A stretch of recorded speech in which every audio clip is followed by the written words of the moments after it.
to you from LA Shoulder Studios in Calabasas, California.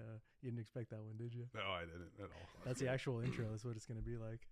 So here we are in the first actual episode. I've been saying that like every time, but it's all been a pilot. This is actual first episode on the LA Shoulder podcast. With us today is Lukas Foster, orthopedic surgery resident in Los Angeles, and Ryan Finkel, and both of which are MDs, actual medical doctors. He's also orthopedic surgery resident at Cedar Sinai in Los Angeles.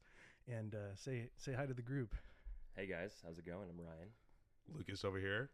Happy to be here. It's awesome. So anyways, yeah, that's the formal start to the show.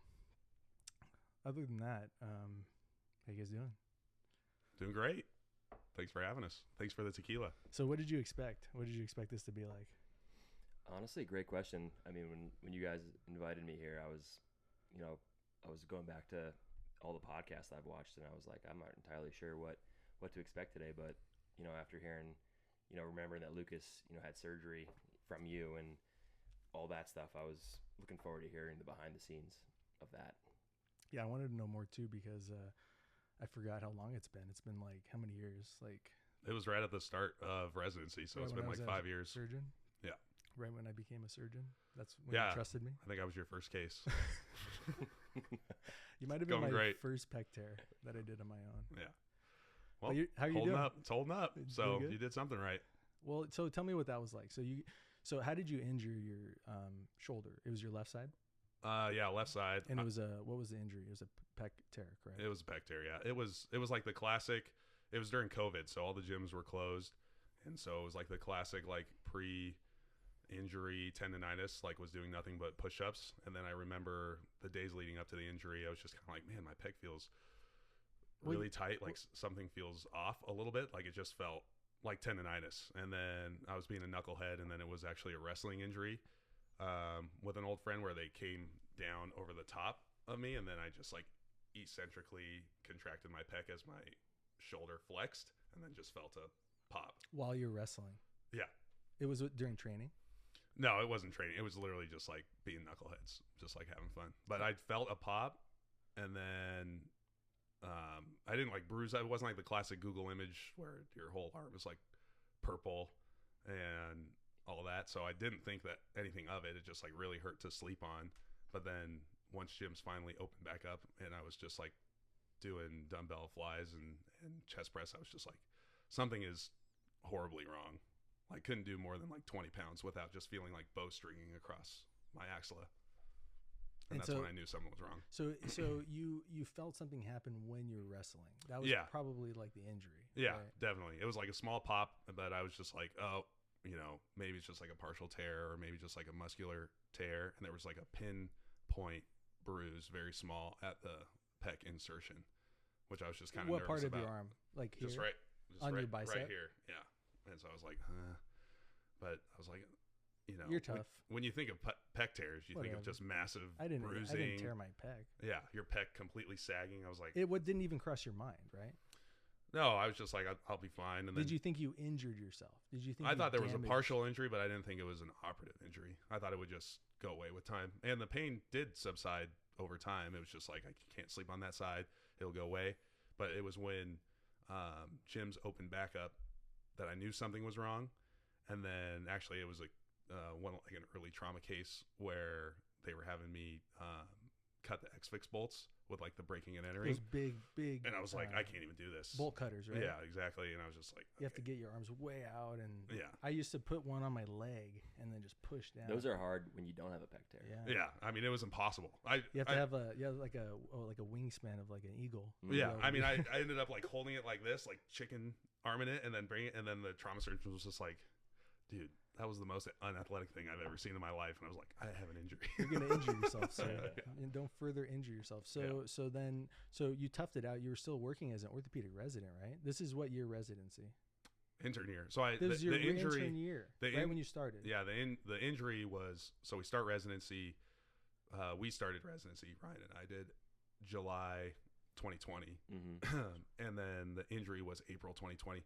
So I was still in like end of medical school, and so it's like this weird lapse I of medical remember you insurance. came to me and you were like, "Hey, I had this injury," and it had happened like right earlier. Yeah, Right. and I was just starting residency, so I'm like, I'm not gonna.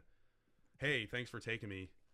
I'm out. I 'cause remember need surgery. Paymont came to me and he said, "Michael, I think you need to, Yeah. do what needs to be done and basically like fix this if it needs to be fixed." But he basically Paymont, the program director, came to me with like, we got this new intern.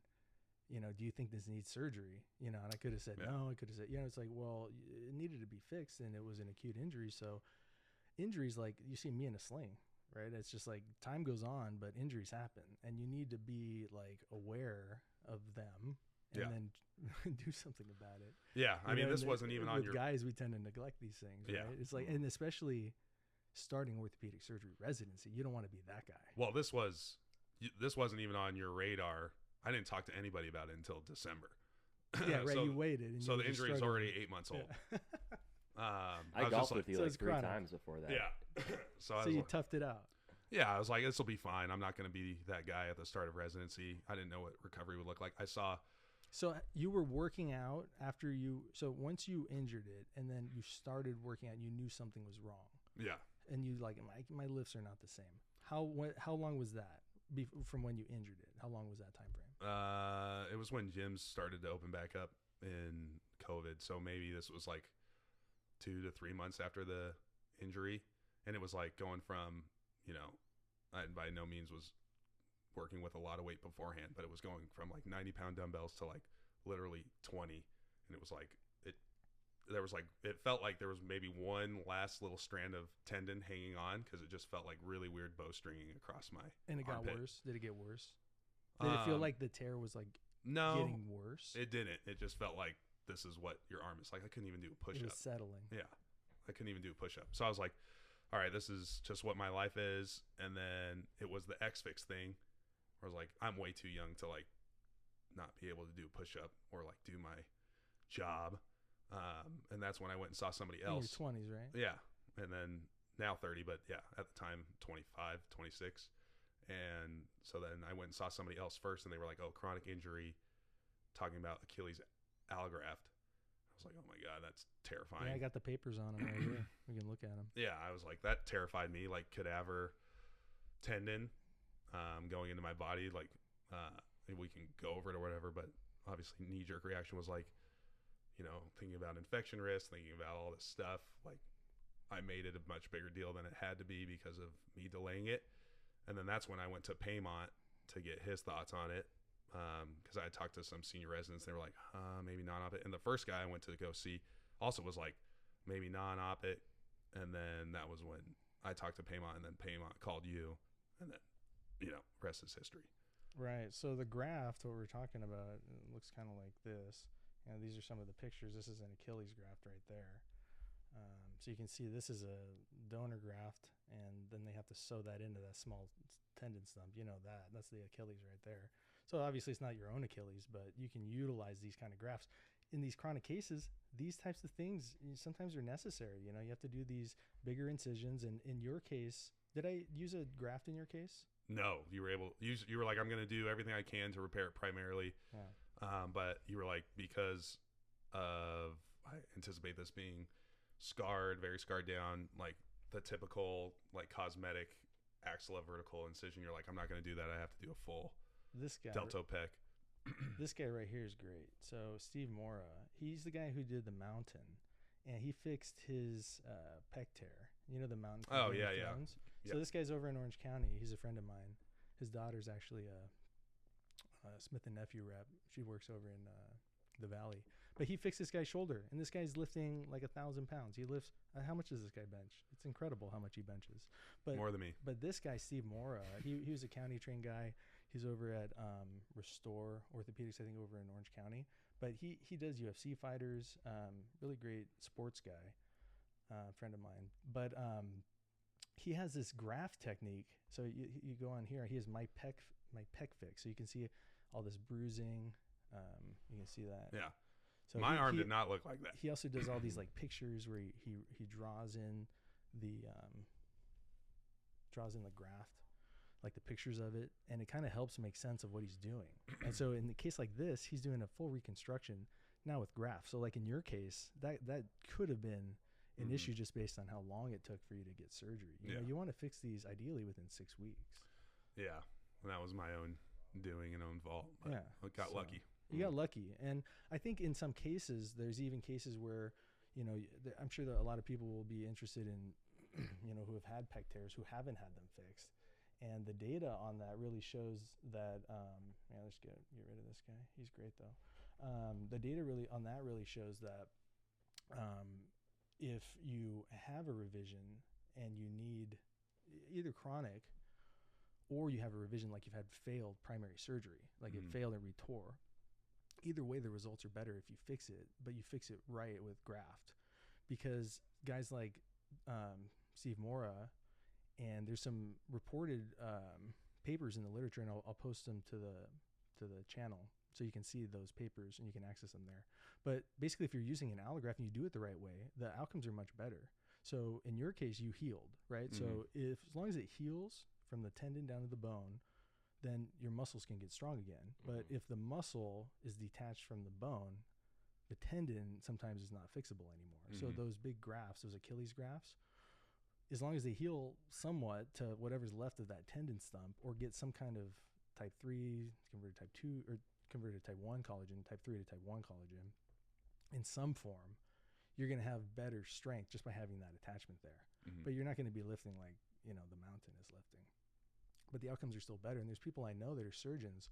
A plastic surgeon in LA, who's a friend of mine, has a chronic pec tear, and he just still hasn't gotten it fixed. And he does push-ups like this, you know, because we're good at adapting. You know, we just basically adapt to the problem.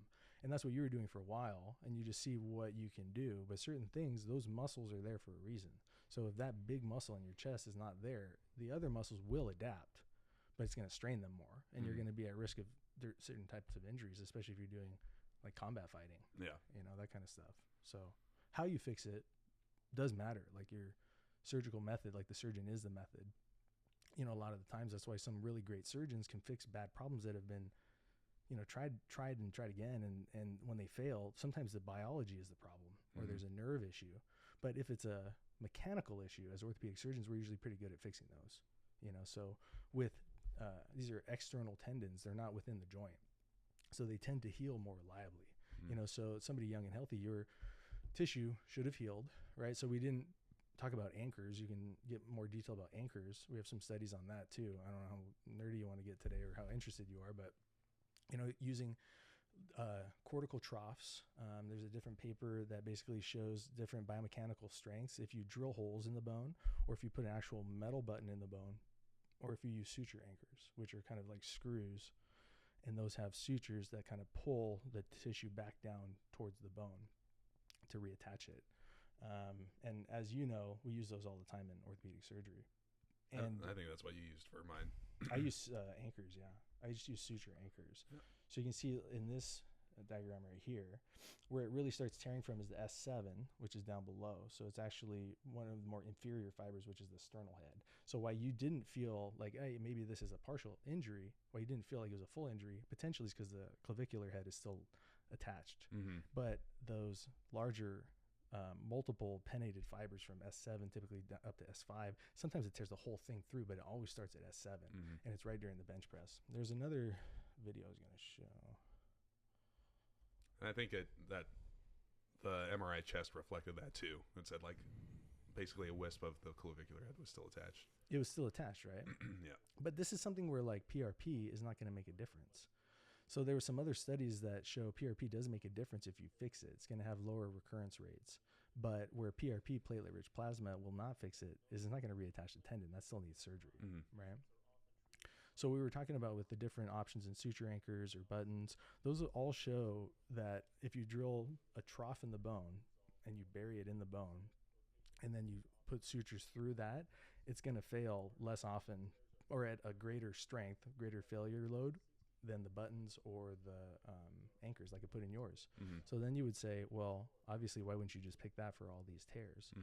Because that basically those failure loads are scientific values, right? You know that it's like it's going to show that the optimal load might be something, but in reality, once that tissue heals, it's load sharing. So it's not all based on what that failure load is. And drilling big troughs in your bone, that risks fracture, you know, and that's really technique dependent. So just because it works in the lab doesn't always mean it's the best thing, you know, for your shoulder. But that's still why, you know, I selected anchors that I was comfortable with. I had done that procedure before in training, and I think I had done a case or two actually in practice. So by the time I got to your case, I was pretty comfortable with it. And you just have to understand the anatomy. So like in this video right here, this is Rafi Mirzayan from over at Kaiser. He's also a really great sports surgeon and shoulder specialist, elbow specialist. But you can see here he's outlining the pectoralis and showing the anatomy and the biceps where that comes in. Basically how big those fibers are, but how short and small that tendon is. And so if it tears from the tendon and the muscle, we know that those are those basically like type 2 tears where the repair is going to have allograft because you're going to need to sew something in. So Rafi uses a lot of dermal allograft. I don't know if you guys use this in spine at all. Not a whole lot of dermal allograft, but there aren't many instances where you're doing any sort of like tendinous work. You don't use that a lot in spine? In sports, we use it a lot. You know, dermal graft is basically skin tissue that has been harvested and processed, and they take all the cells out and they leave the collagen behind. And so it can be a good use of collagen structure. So for something like this, you know, Rafi is a big fan of using allograft, use it for a lot of tissue procedures because there's little downside. You're adding collagen, you're sewing it in. I think if you can make structural mechanical stability and load share across all those little muscle fibers, that's really where you can help prevent those re-tears. Because re-tears definitely happen with these pec tears. Did you have any aspect of re-tearing in your shoulder? No, there was one night. Like any partial tears or muscle, like looking like the muscle kind of retore it all? Did that happen? I don't think so. There was one night where I was reducing an ankle where it like spasmed a little bit, and I freaked out and thought that I retore, but there was no bruising or anything. It was fine. That must have been terrifying. Yeah, it was. I was like, great.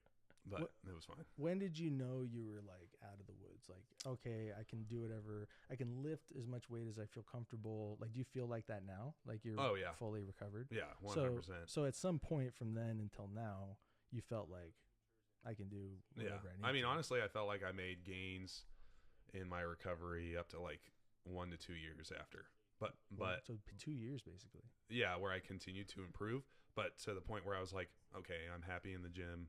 I'm like lifting good weight. It was probably 6 to 8 month range. Because I remember you had told me like slow it down a little bit. Early slow it, right? Early slow, yeah. Because I was texting, I was like, feels great, feels awesome. That's right when you're at risk for re-rupture. Yeah, right? I was like, I'm back. I feel awesome. You were like, take it easy. So I was really trying to go slow with it. So you can see here, this is nice how Rafi shows. So see all these sutures he's really sewing in there, and then you can really load share with this graft. Look at that. I mean, he pulls on this big muscle in the cadaver, which sometimes you just like tear right through.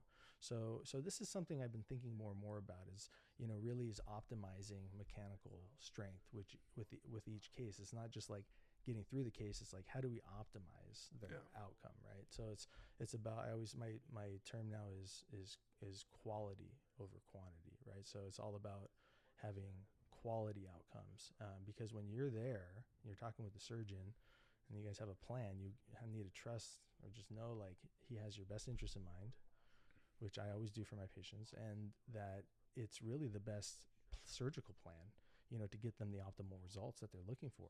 Sometimes to get that requires, a lot of times you can get through the case, and a lot of times the outcomes are fine.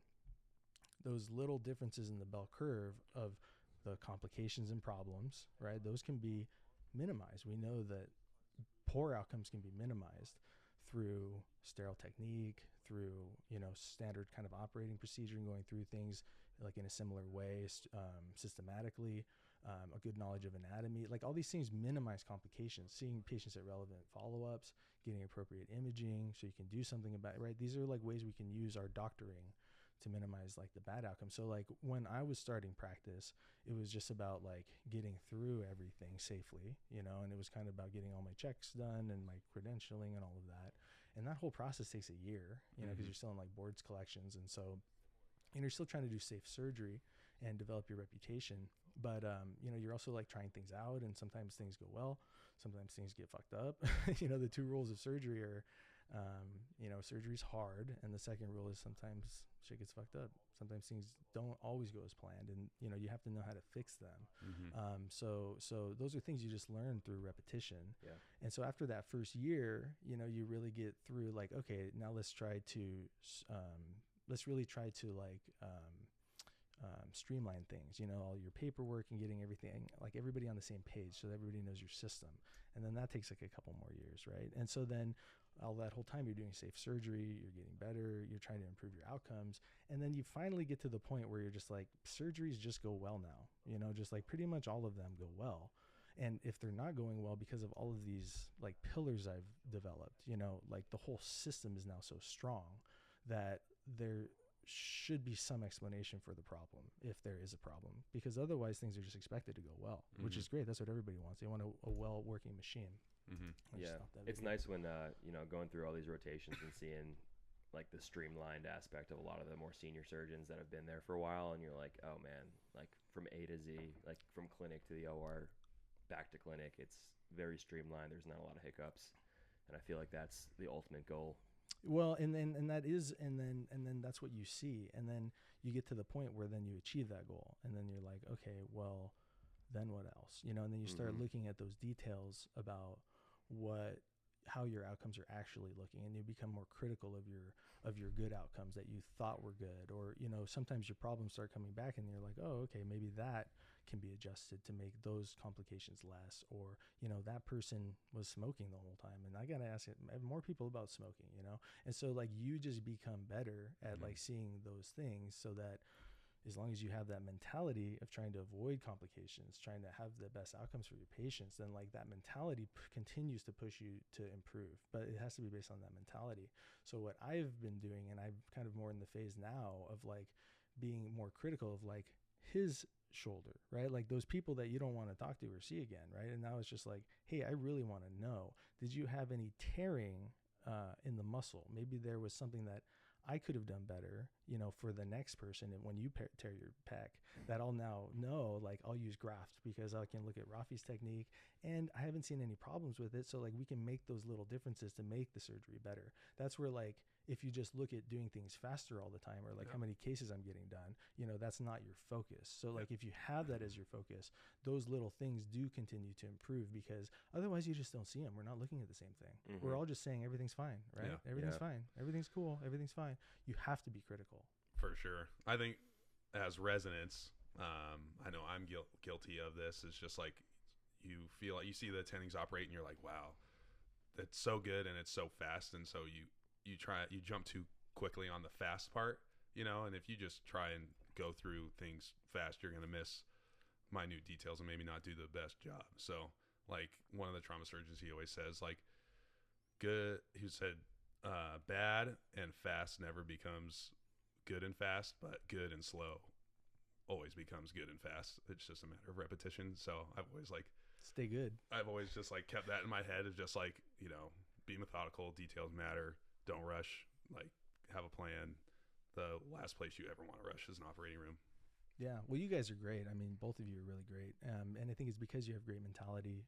It was great working with you guys, because you just remind me, it sounds crazy, but myself, and it's like, well, you don't necessarily need somebody that reminds you of yourself, but the way you guys learn, because there's good learners and there's good teachers. And I think if you have a good teacher, you can teach bad learners and you can kind of make them pretty good. And if you have a good learner, they can figure things out from a bad teacher. Like we all know there's not great teachers, but if you put those two together, it can be really great, because then everything just kind of can, like, hey, you're going to learn great. I'm going to teach you everything you want to know and you need to know, because I want to make you a competent surgeon. But like doing that is a lengthy process. Yeah, I can imagine. It's a lengthy process. Yeah, it's cool getting more comfortable around, the operating room and feeling like you have the skills to do, a lot of stuff in the real world. Pretty soon we're graduating in a couple months here. You guys are almost done. Yeah. Wow. Yeah, which is nuts. More time for podcasts then. Yeah. Feels like just yesterday we just started, and you blink and it's over, and you kind of have the moments to digest a lot of what you learned when you're kind of in the operating room with a little more leash, and you're like, oh man, I actually, I do know how to do this. I can do it comfortably and safely, and you're never looking at the clock, and that's pretty cliched, but this place definitely helped us out a lot. And the teachers, like you for instance, you learn a lot in your operating room, even though I'm not going into shoulder. Just skills, a lot of the skills, just like being comfortable, like standing, like where you need to stand, like how things need to be, just so you're ergonomically okay and can react in like an athletic and swift way. It's pretty underrated, I think, honestly. What do you think about, like, so what was have you had surgery during residency? No surgery. He's one of the few residents who haven't been operated on in residency. You had a weird like nerve injury. I had a weird weird. Is like, that fully explained? No one knows. Nobody goes there fully through the resident program without having some kind of problem. Yeah, thank God that's better. That was something from a textbook. It was a scary. It's like Werdnig-Hoffman or some kind of testicular torsion. No, what was it? It was like some brachial plexus, like parsonage turner. Yeah, I think it was real parsonage. I think turner. It was too. I mean, thank God it was. I mean, we thought it was a neck disc herniation. Yeah, right? I got MRI, neck, got and then you were doing workup. that. You were doing that stupid TENS unit wrong, and so it was like activating your shoulder this weird way. And I was like, why can't I lift my arm? I'm like, well, he's like, hey, let me take my TENS unit off. And I was like, okay, now do this, and then you could lift your arm. Yeah, I was literally. It was like your muscles were like contracting in a way that I was walking around with a TENS unit on probably 12 hours a day, and Stone was like, oh, here's some good PT to do. You have to just do this. I'm like, I don't know why. I literally can't move my arm right now. And he's like, I think it's paralyzed. I'm like, oh no, it's just contracting the wrong way. You take this off, and like, oh, this actually all the pads are immediately over my brachial plexus. Yeah, no, thank God. Honestly, I feel like all of us need to have some scary injury happen to us, and obviously get like better from them to have an appreciation for what we do. Because now did you take time off? No, I mean didn't really need to. Luckily, I was like kind of on a slower part of work, but I had a Medrol dose pack and essentially back to normal within like a month. But no endorsement by Pfizer or Medrol. Oh yeah, we're not affiliated. We're not affiliated in any way, nor do we endorse their products, orally or systemically. But did you take time off? No, I just moved my schedule around. So one of our rotations intern year is night float, where you're just basically covering the gen surge floor pager. You're just running around. Which doesn't, so I had my sling on, but I was just answering floor pages, and then you weren't lifting things. No. When did you start lifting things? When did you start working again, where you're like, I can go back and do surgery? Like a month later. A month? Yeah. But I was like taking it easy, T-Rex arms, everything right here. Yeah, other people were doing most of it. Yeah. I mean, as an intern, I was just suturing, so everything could just stay right here. But like lifting, like doing reduction, like I didn't really have to test it until May, and I had surgery in January, so it was 4 months post-op, and I had no problems. When did you go back to like snowboard? Do you snowboard, right? You're from Idaho. No, I'm from just here. I just picture you from being from I know, Idaho. yeah. I do too, trust me. The Holy Grace land. Yeah, exactly. I just got back yesterday.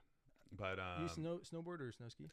Snowboard, but very like not good at all. Just like going down the like blue squares or You're whatever. You're pretty good, man. I mean, we have a residency ski trip every year, actually coming up next weekend, and from what I remember, you're pretty solid. I can get down the mountain. That's it. That's the goal. And it hurts a lot. The goal is just getting down the mountain. Anything else is just extra. But I'm nothing special whatsoever. Who's gonna get injured this year? Isaacson almost died one year. None of us, man. We're just bringing our kids up there, and we're just gonna have some whiskey and play with our kids. Yeah. You're not gonna ski? No. Is anybody gonna ski? Yeah, a lot of people are gonna ski. Oh. But I mean, we're just so close to the end that like if you injure yourself, and fellowship is 1 year, it's like you can take it easy for a year just to make sure you don't hinder your education. Yeah. Completely agree. Also, it's like $250 for a day pass these days. Did you know that? Nuts. You'll stop caring about that very soon. Well, in order to stop caring about that, successful podcast, then true. In order to stop caring about that, we have to graduate and then finish fellowship and then be good. We have to not tear both of our ACLs on the mountain. That's the thing. It's like, I mean, I train jiu-jitsu, and it's like I can't train right now. It's like I got to let it heal. But also when I go back, I am just trying not to get injured, because I injured this doing jiu-jitsu. I'll have a whole section on Mike's shoulder and why he should avoid surgery, any further surgery. It's like one of those things where it's like you got to do what you want to do, and sometimes there's risks involved with that. Lifting weights, you might injure yourself, but if you know more about it, and you do it the right way, you're less likely to injure yourself lifting weights. And then you have all these benefits of better health, more muscle, better body movement, better coordination, less likely to get, you're a trauma surgeon, hip fractures, right? As you get older, the more muscle mass you have, get up and go time. Those are the things that we need to like stay cognizant of as like we're telling our grandma when they come over, hey, like, what should I be doing? Like, they always want to know what I should be doing. And literally the most important thing is just getting up. Yeah, weight bearing and, like, exercises. Moving. It's so underrated. It saves your life. Literally.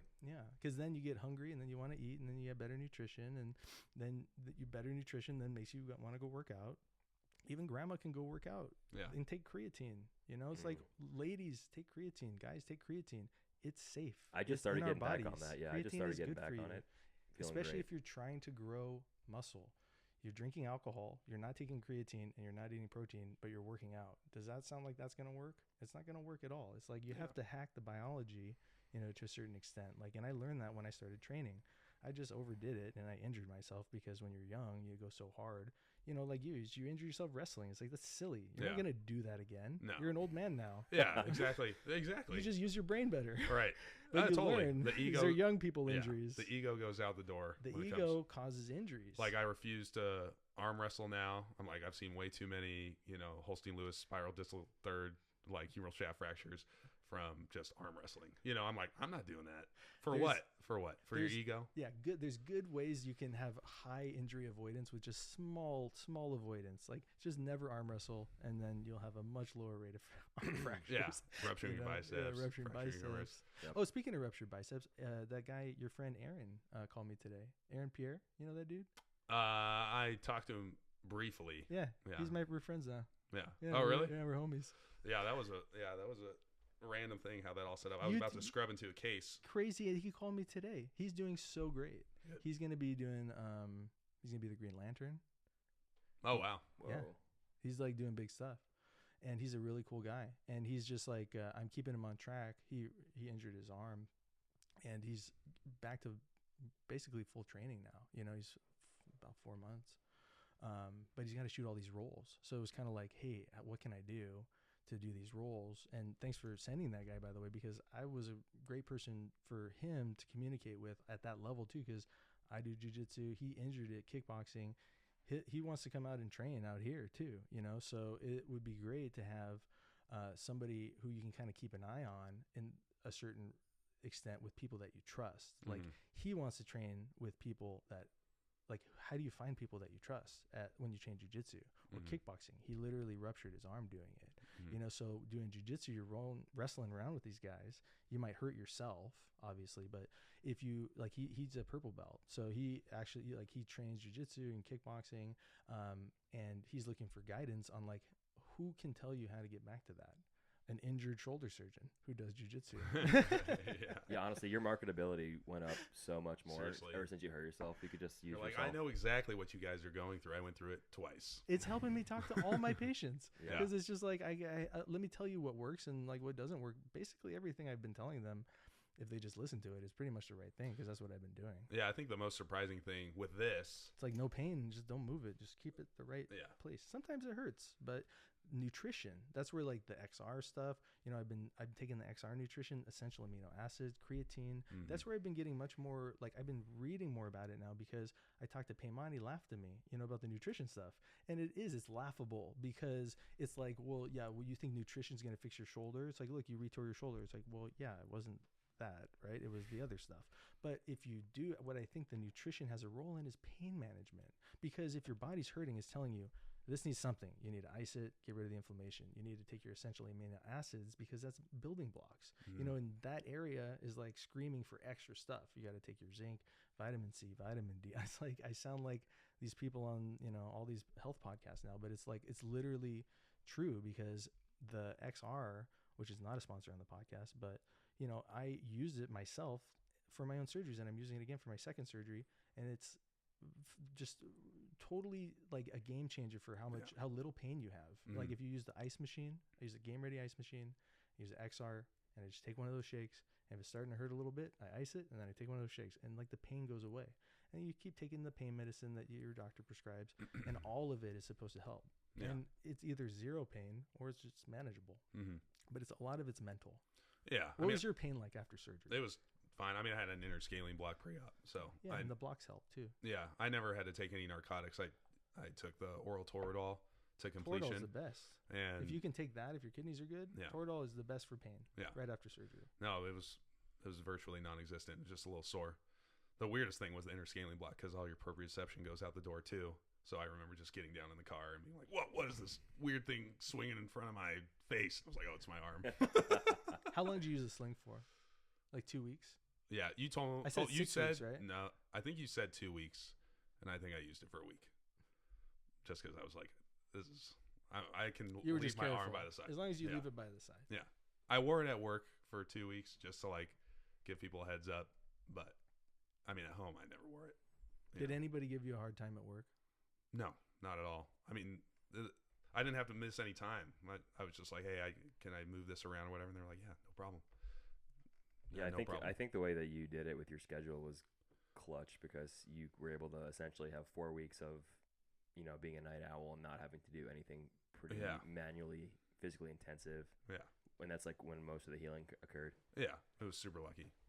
I can edit that out. Money. Do you think it still looks okay? Do you think Paymont's going to watch this or listen to it? I don't think so unless we explicitly tell him about it. If we tell him that we're on it, though, he will. I love him. He would watch it for me. He'd watch it for Lucas and me. Yeah, and he you. would. I mean, literally, he calls my son his grandchild, which I agree with. He bought my kid, Wes, a nice little sweatshirt from Montreal. I wish I had one. Yeah. He lit, he has this nice place in the desert. Let my son, we celebrate my son's first birthday there. Let the whole family come in from Idaho. Let us all stay there. Like, the guy's literally family. Yep. Hope he's having a good time in Argentina right now. I'm sure he is. I'm sure he is. Banffy was just there. Yeah, just like doing a crazy hike, right? I think he gave us a grand rounds. Yeah. Like a week after he was, 20 million feet in the air in Argentina. He was there for like a week. I think so. That guy works like crazy, and then he goes on these crazy trips. Yeah, he's a high functioning dude. You want some mandala? I gotta finish this first. All right, you want some? I gotta finish this first. Oh, okay. Sorry, guys. I ran out of the classe. Sorry, I thought those were full. No worries. Banffy would be great. I want to talk to him, and then he can scold me. Yeah, that'd be awesome. I mean, no better guy to talk to about sports-related injuries. Mark Davidson. You know Mark, the Arthrex rep? Oh, yeah. Yeah, he's a great golfer. He's a great golfer. He's a very interesting guy, super smart, very, very handsome, very nice. He'd be good. But I Brian Coleman, I want to have him on. But, I think having people that will reliably show up, like, hey, can you guys actually make it out on a Sunday and take a few hours? Yeah, totally. To shoot the shit and drink some mandala. Yeah, keep the mandala coming. People will show. Yeah, just have it ready. Have it ready to go.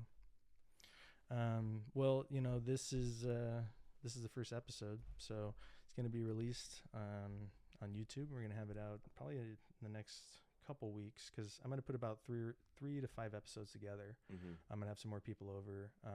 We'll shoot some more episodes, and then I'll kind of release it all together. But these will just be for the early subscribers. Nice. So if you guys are, please subscribe. I think you just subscribe. It's on YouTube, right? Yeah, it's on YouTube. So All just go Michael Stone MD. I'll send you the link and stuff, and then that way you guys can subscribe to the channel. This just died too. Yeah, I'm realizing that I feel like having content out there, in like the surgical world is pretty important. Ways to differentiate yourself, and yeah, I don't know, especially for the young people. Well, I just like doing it. I mean, I think if you can do something, I got the idea. I didn't want to do a podcast because everybody was doing a podcast. And so it was like, well, I don't want to do a podcast because everybody else is doing it. And it's like, well, if you think that way, that doesn't make sense because then why are you doing your podcast? So then I started thinking I had a reason to kind of put a lot of my ideas together. And first of all, having something to talk about that could help people. I was really talking to my patients over and over again about the same things. So it was okay, what does a pec tear look like? What is a conversation like with that patient? What am I recommending? I'm recommending surgery. So it's it's really a lot of the same stuff. It feels repetitive, and some of the things that I'm interested in are not necessarily that type of repetitive management. So as long as people get the information the right way, because it's pretty much like just getting the right information, people just don't know. Okay, so you have this injury. What does that look like? Like this guy had that story. You had a pec tear. You had surgery on it. I did your surgery and everything went well. You know, you had a good outcome. What did that timeline look like? So that's going to be across the board in somebody who's young, healthy, who didn't have problems. And that's just what it looks like optimally. I was trying to optimize my recovery and pushing it too hard, you know, and that's what that looks like. So sometimes those things happen, but either way, those are interesting things that people can learn from. So I found myself like going in a certain like direction where I could like utilize like my knowledge of talking to people with those problems, and then other people can learn from that in like pretty much like an interview format.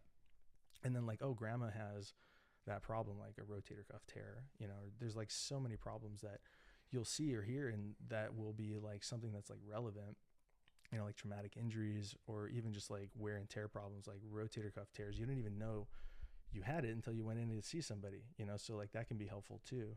But that's where I got the idea. Yeah. And so I was like, well, if I can like do that, I've always like wanted to talk to interesting people. Like I have a lot of interesting people from like my fellowship that were like, Jerry Williams is awesome and he's had shoulder problems, but like I've listened to these other shows where people are just like interviewing them about like their like academy membership. It's like, who wants to listen to that? Like I really love those guys and I don't necessarily care about those things, but like I want to know who that guy is, you know. And like if you talk about an injury, it really shows.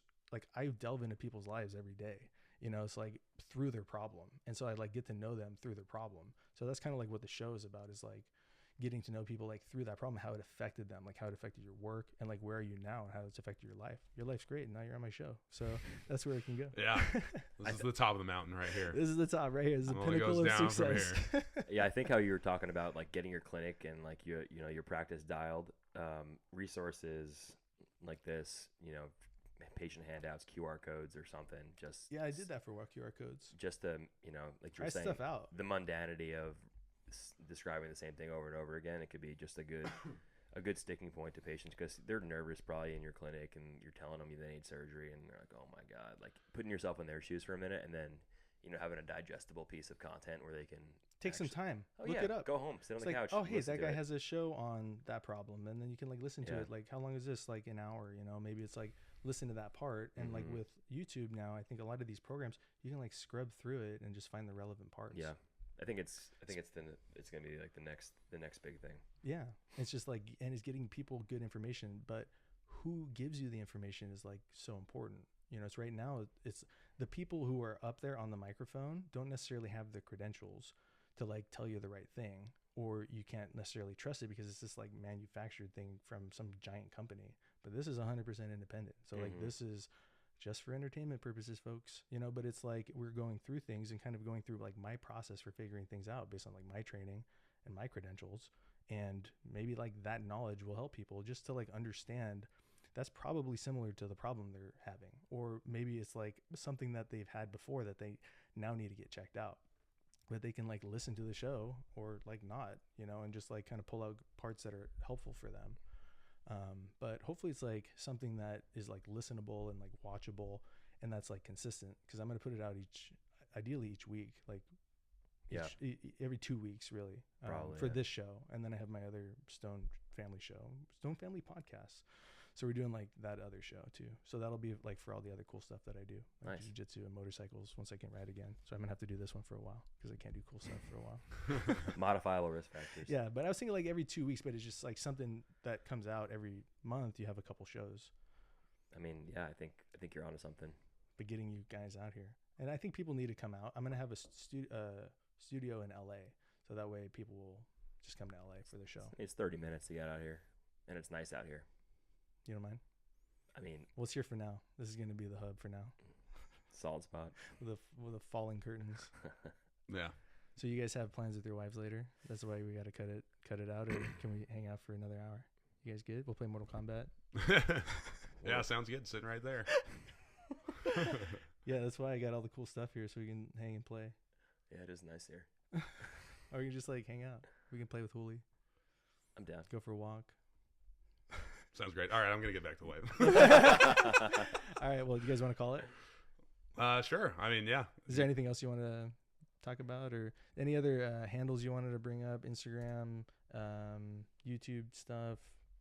Were you guys going to be going for your fellowship that maybe don't want to talk about that? Anything else you want to Not really. bring out on the Yeah, podcast I'm not- plan? I'm These not are all my notes. I'm not cool enough yet to advertise myself. You never for gave the me your future. consent form, though. Oh, I know. I'll give that to you. Yeah, well, just so it's on, it's File. been documented. You So did you can consent. use my name and likeness for the Oh, rest of my life. Here, this is what I wanted to show. And incision. Let me show this one. All right. I'm going to show this video of this guy tearing his pec.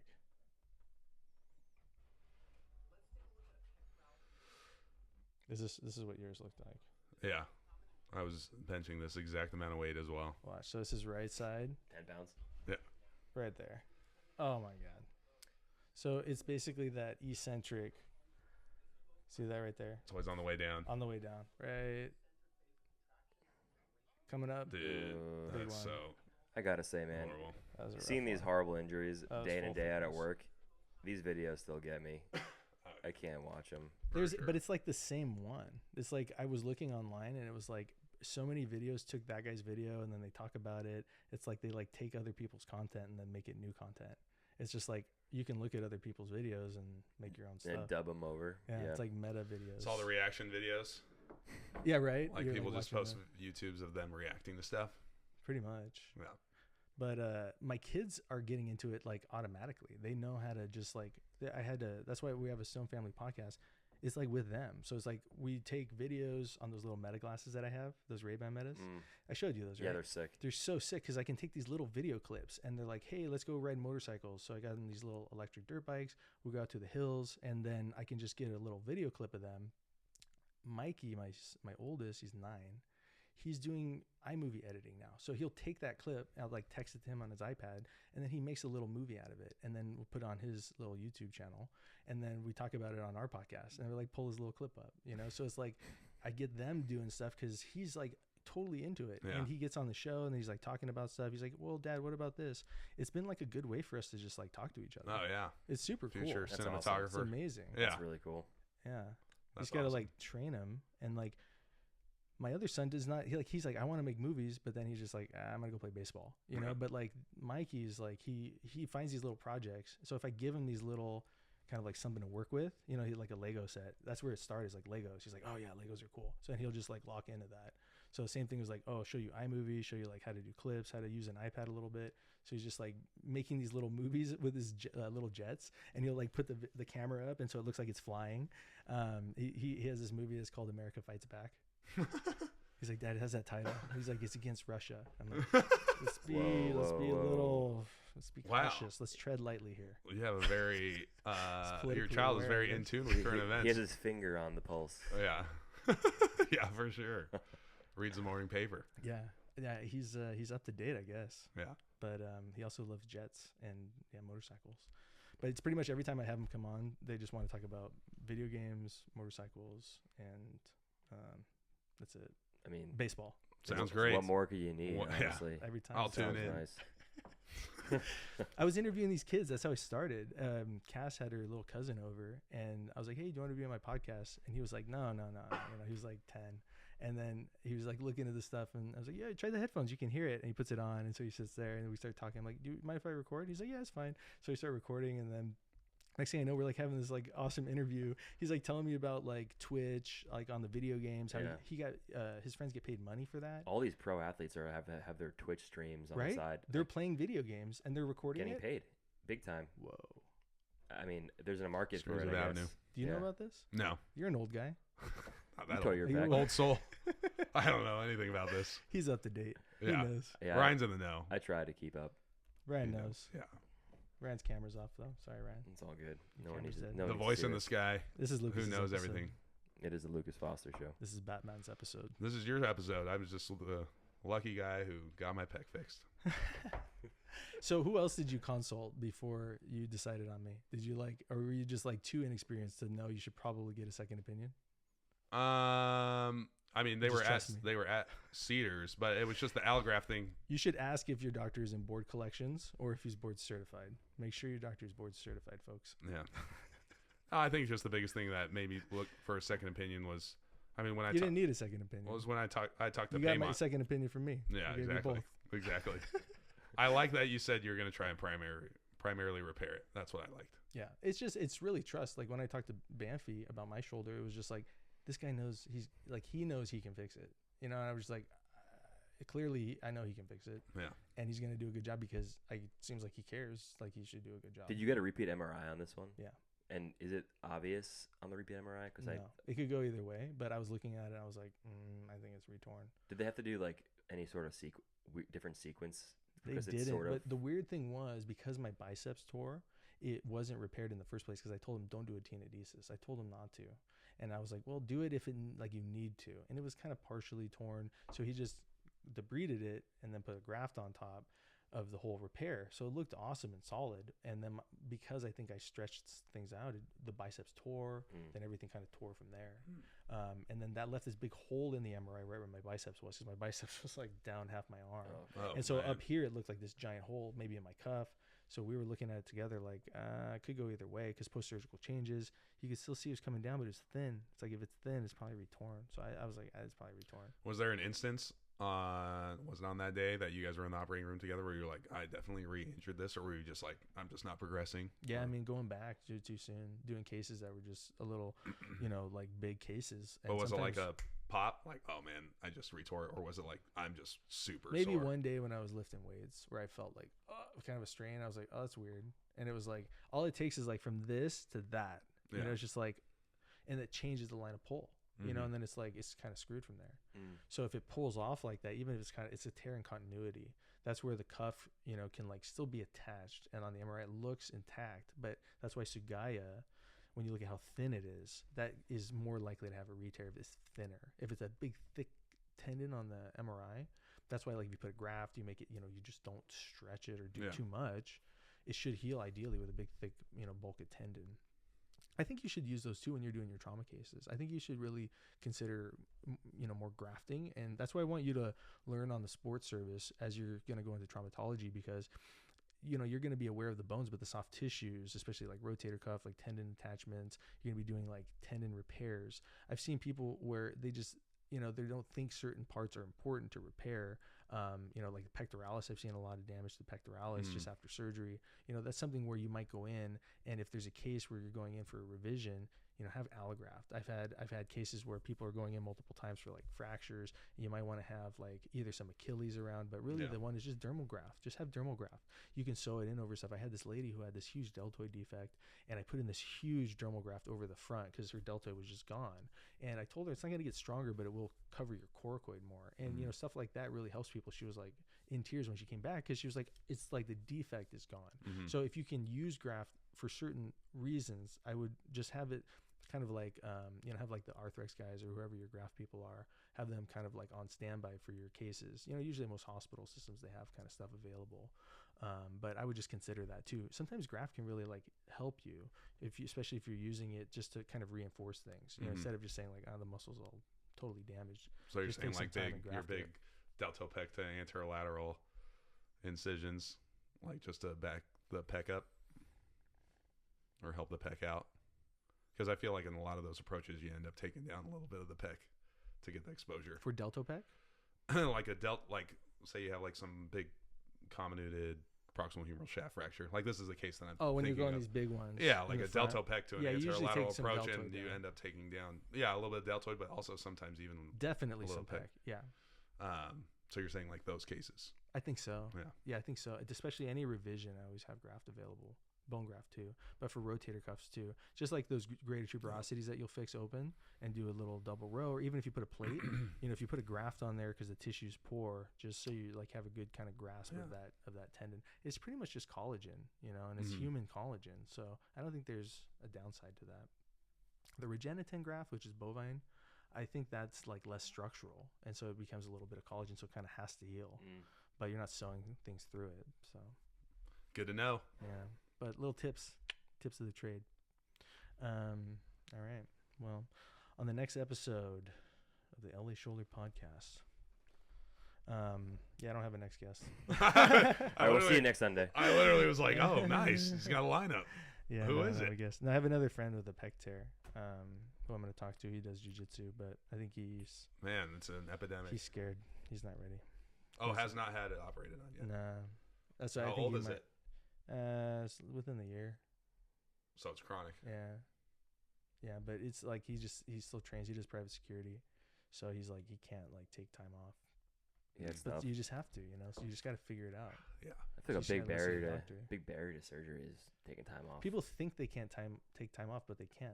You just have to do it If and they then just ask. figure it out. Yeah, I know it's hard. And then just like try to make arrangements for things, and then just be like, well, this happened, and so now everybody else has to adjust to this Yeah. now because I can't lift. Yeah. And you just go from there. So take your health seriously. I think that's one thing that took me 2 surgeries to learn is just like, you have to do that. It's like, no, you can think you are, but it's like, no, actually listen to your doctor. And, you really have to let things heal. It takes 3 months. It does take 3 months for things to heal. You can't rush that. Everything makes that help. But like, even with bones, they're healed by 2 months, right? But like 3 months. Depending, but yeah. Yeah. I mean, it's like 2 to 3 months before people are like, the soft tissue around that has like gotten to a point where it's more stable, the muscles are like healthier, and you can start strengthening. I mean, really, if you just keep that in mind with like joint injuries, or like if it takes more than 2 weeks, it might be a real problem. You know that. Yeah. It's like it takes, if you can't put weight on it for more than a day, that's a major problem. Yeah. But like for your shoulder, sometimes it's like, it just kind of hurts when I do this. So people like avoid that. But if there's bruising, or if you are weak now and you have a change in strength over more than 2 weeks, that's when you should probably go in and get seen. Other than that, I see so many people, it's like, it's been a week. I mean, just give it some time. Yeah. Like you don't need to get imaging right away. Because like pretty much everything we can fix after 2 weeks. Yeah. It's not going to be any different. Yeah. So it can wait that long. But if it's, 3 months or something, that's too long. So between 2 weeks and 3 months. Yeah, for sure. You want to try to get seen as soon as possible, but it doesn't have to be emergent unless you're bleeding and dying. Then go to the ER. And then we'll get you in. Exactly. I think the most surprising thing was like how much it bummed me out, the injury. When I was just non-op, and I'm like, something's wrong, but I can't do anything about it right now. The circumstances aren't right. But it like, when you have something that you enjoy doing and then you can't do it anymore, it like definitely will bum you out. Well, you have to stop doing it because you have to have surgery. Because you're like, it was like me. I was riding motorcycles. I was like, hey, let's go skiing in Mammoth. And then I'm having my surgery. So let me get these things done before my surgery, because it's like, damn, I'm not going to be able to do those things for now at least 3 months, if not 6 months. Yeah. You really have to just have that in your head that you're not going to get back to things too fast. So if you're not aware of that, or you're just like, oh my God, I have to do this, it might bum you out. Yeah. So when did you start getting bummed out, when you knew you had to get it fixed and treated? I think once I knew that I had a surgical problem and I was still trying to find like the time to get it fixed, I was just kind of like, man, I'm 25 years old and I can't do a push-up. Like, it's just kind of. So you got to the point where you couldn't do a push-up? Oh yeah. So like you couldn't rehab it. Did you do physical therapy? No, I was going to the gym or whatever. You tried to work out. Yeah. Stretch it out. But I was doing a lot of band work, but still. Could you do dumbbells, like dumbbell bench press or anything like that was similar? Or was it that bad that you just couldn't? No, I mean, it was like 15-pound dumbbell on that side. Oh, so it was like something's horribly wrong. Well, when you get to that point, it's pretty obvious, and then it's just a matter of time. You're just like, I just have to make arrangements. Exactly. And then you get bummed out. Exactly. I can't snowboard. But that's why I texted you a few times, because in the recovery, because I was just like, when you got your music on and your arms working and all the bells and whistles are working like they're supposed to, and you feel like you're back, it's just like, that's why we all chose to do this job. It's like, it's a really good feeling, and to give that to people is a privilege. Luckily, you were in your intern year. You hadn't operated too much, right? Yeah. Like you don't operate too much. Like you just assist in your intern. No, yeah, we just do some like basic suturing. We do hand. That's probably do a few distal radius fractures with like very close supervision. Yeah. You picked a good year to get surgery, my friend. Any other year would have been pretty difficult for sure, and would have required some substantial workarounds. Yeah, it would have required screwing over my co-residents. Oh, there he is. Hey, Finkel. You're on a double screen. Hey. Now we have to re-record the whole podcast. You screwed it up, Finkel. Now we have to redo it. Yep. Used to screwing it up. I think that's better over here. No, we'll keep it going. Let's just keep it going. Let's see how long it goes. And we're back. All right. Finkel, let's get you on. All right, now we're good. Okay, we were talking about Paymont. So Paymont, we're going to have Paymont on the show. Yeah, he'd be great. He'd be great. He's just a great guy. He's the reason I wanted to come here. He was a major reason why I wanted to come to Cedars. I mean, yeah.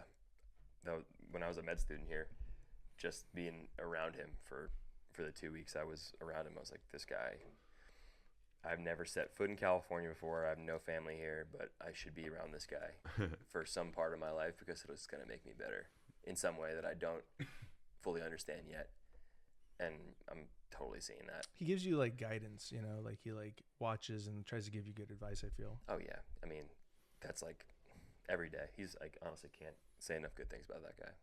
He gave a resident his car. Didn't he give Steven Stevens a car? I mean, he literally would give you the shirt off his back. Yeah. You know, just the nicest guy. Yeah, to make sure like you could get through residency basically. Yeah, just like he knew how hard it is. He knew, you know, he just cared about you as a person, and you know, knew that nurturing the person would eventually make you, you know, a competent orthopedic surgeon. Yeah, that came last. He wanted me to come to Cedars when I was interviewing, and I wanted to go, but Clapper, I remember that's the guy I remember interviewing with was Clapper the most, and then Paymont, and he wanted me to come.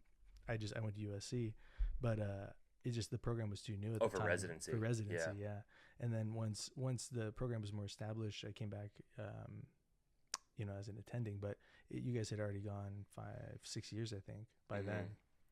Yeah, it's definitely a scary thing to jump into something brand new, residency-wise at least. You don't know really what's going on. It's such a great place, though. Oh, yeah. I mean, it's like the best residency. I feel like we got in at the perfect point because now it is like, you know, all these mugs, number one in California, all Getting this in stuff. early. Got in early, and we're reaping the benefits.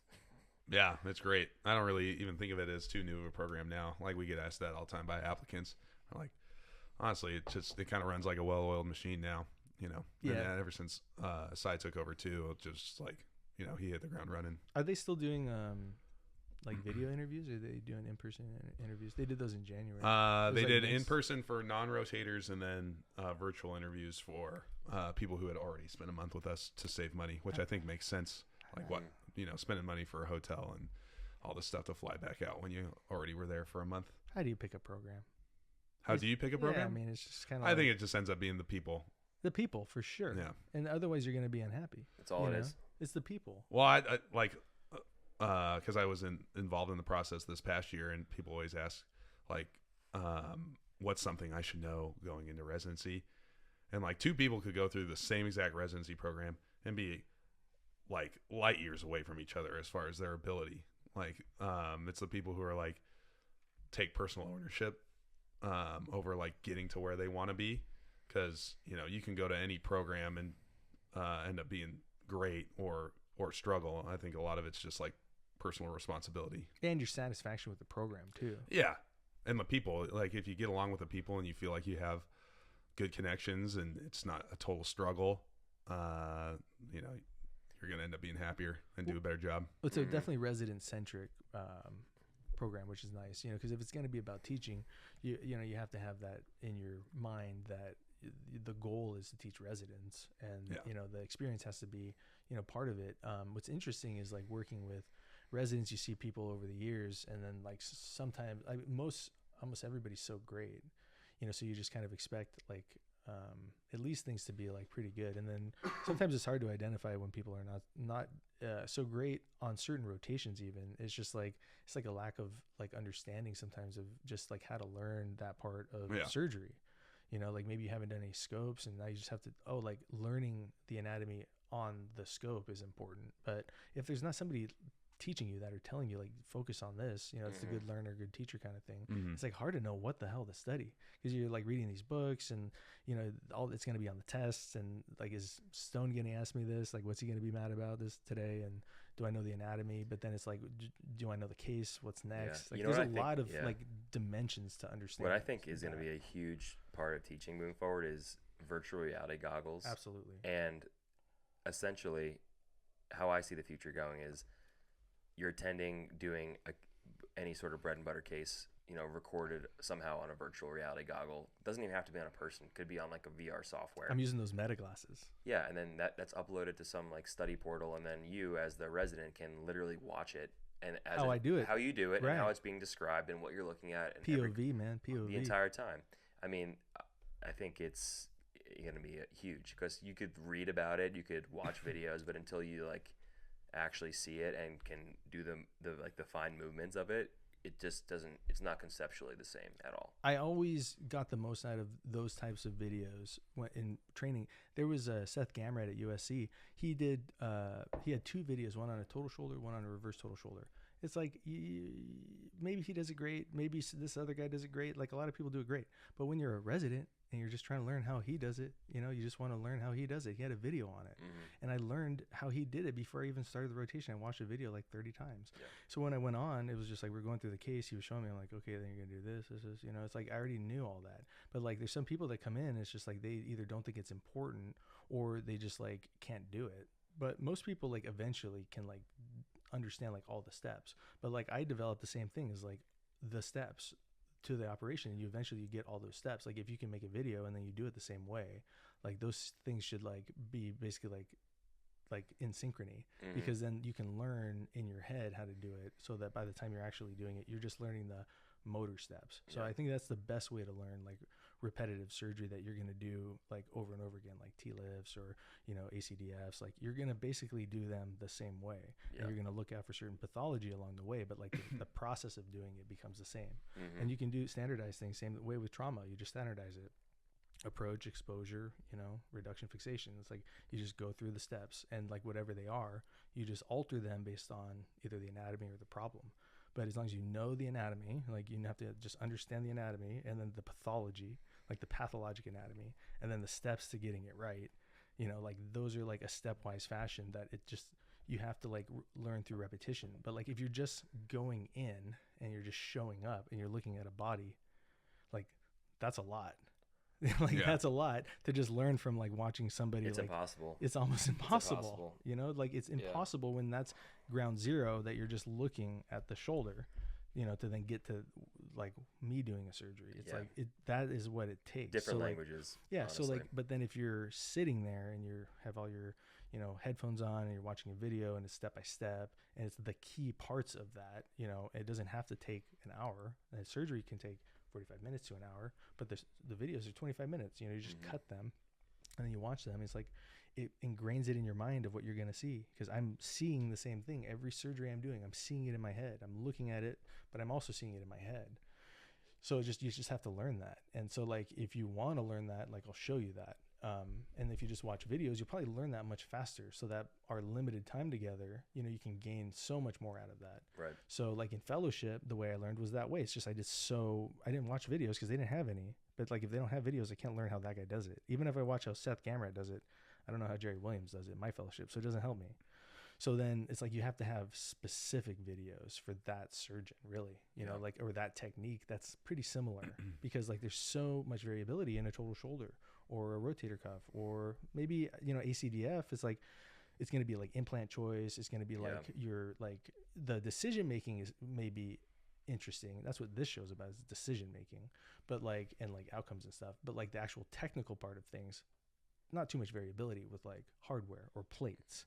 It's like you can get fancy, but it's more of like the process for getting that outcome. It's like, selecting the right implants and the right surgery at the right time, and like doing the right rehab, and then avoiding all those complications, but then also trying to maximize outcomes by using grafts or using whatever types of like biologics you need, like maximizing all of that. But then like getting to that point for that one patient that's in front of you and trying to get them there. And you're going to say, hey, just keep trusting me for a year. Like, trust me, you'll get there. Things are going great. But like, so you just like coach them. Like, yeah, things are going well. I've seen it before through my fellowship. It's like I've seen it at least. So I'm doing it like that guy because his outcomes were so good. So like you just keep doing those things that work, and like don't try to like veer off. If you veer off, you might re-injure your shoulder. It's like you just like, there's like, trust the process. There's a process. You guys are gonna have had excellent training. You're gonna have excellent training in fellowship, and like you'll really like hone those things in your fellowship, and then you just write all these things down because you can't remember them, and then your first 2 years are like getting all those things worked out. Yeah, it's been cool seeing like how your practice has You guys changed. will be great. 'Cause when I was on rotation before, it was way different than when I was on rotation as a 3. I feel like you were a different person, and just the way you went about essentially your clinic and everything was just like, oh wow, you figured it out. It seemed, from an outsider who only spends a handful of weeks with you at a time. Yeah, you can see a lot of change over time. Yeah, big time. With, like how I manage my practice, because it's like you learn things that you're like, oh my god, like you can be super detailed and you can go over everything and be anal about like all of your outcome scores and like your notes, and then you're just like, all this stuff is taking so much time and it takes so much work. And it's great if you're going to do research so you can use it for these things. But like if you're just kind of spinning your wheels and stuff that doesn't necessarily matter for what you're trying to do, you have to start like cutting stuff out and realizing, like for me, it was kind of like, okay, do I want to focus on just like getting through a lot of patients, or do I want to focus on my quality? And it was really like quality. So like I can slow things down and then kind of like focus on like changes that I can make in my practice and in like our whole group, like maybe there's things like studies and stuff that I'm doing that can help other people too. Because a lot of people refer me patients that I refer them patients. It's like there's just a lot of like communication with like patients that need help. So like our goal is trying to get them better. It's like our abilities are like being able to do good surgery. So it's like when I talk to people now, it's kind of like, well, this is what you have, so we both have to agree on your problem, and then this is what I can offer you, and this is what I think will happen. But like you have to tell me that's what you want. And that's pretty much how all the conversations go. Like I don't ever tell people they need surgery. I will highly recommend it. If they have an injury or something that has a timeline, I'll tell them you should schedule your surgery, within 3 months, but I never tell them like you have to do this. They have to make that decision because I don't know their life. I'm just learning them, through a 10, 15, 20 minute interaction. And then it's kind of like, let's make a decision together that involves maybe changing your whole life. So it's very powerful, but also it's like, it's something that you see repeatedly that really helps people. So you just like keep doing those same things that like work, and you should cut those things out that don't work. That's why like being critical is important. It's just like, it could be overwhelming at first when you're just like, you just need to like focus on the big things at first, kind of make sure like, like your like scheduling is going okay. Cause like everything will just start piling up quickly. So just like focus on the quality, focus on like good outcomes or like good communication with people. Because what was happening with me was I was getting burned out, so I was doing all those things with quality, and then as I was getting busier, it was like, to keep all that quality, I don't have like enough help, I don't have enough support staff, and then I get support staff, but now I got to train them, so that's more work, and then you just burn out, and so like something has to give at some point, and it should never be your family, it should never be your own health, because the patients are the people with problems, and they got to listen to this show so they can learn how to get better. But they're the ones with the problem. So like if I can't operate, I can't help so many people now, so it's like I got to get better so I can help more people. So like that's my mentality. So do good work, focus on quality, and like try to help people. Like we should help each other. People should help each other because the machines are going to take over. That's going to screw everything up. So we gotta fight them one day. So we gotta help humans. Yeah. I'm very pro-human. But it's just like I think a lot of that stemmed from my mentality. Literally, as a first-year medical student, I had Sean Alemi, who became a facial plastic reconstruction specialist in New York. Super smart, handsome guy, top of the class. Just like had his shit together. And I lived with him as a roommate for a year. He was a second year as a first year, and I was kind of just like, oh, pass, fail, whatever. You're a medical student, don't worry about it, kind of thing. He's like, dude, look it, you guys study. This is important stuff because I don't care if you pass or not, but like, what kind of doctor do you want? You want a doctor that's the top of your class or not the top of your class? And I'm like, I would want somebody smart. And then he was like, well, I'm like, yeah, but it's first year. We'll figure it out. He's like, well, when you get into second year, do you think you're going to have time to learn all those things you didn't learn in first year? Or do you think like this is the time to learn it? I'm like, maybe I should learn all these things right now. So like my first half, I was like pretty average of my first year. And then I just like turned it on because he was right. It was like good first year. You get a good foundation. You worry about now pathology. You can be the best second year, and that's when you just excel because like you just focus like this is important. You have to dedicate time to like learning that craft. It's like in LA, we worry about people being distracted. There's a lot of fun things to do. Like you can like be doing too many other things where like your focus should be learning surgery. Like it has to be. You can do fun things, go kiteboarding, all that stuff, but like your focus has to be learning surgery.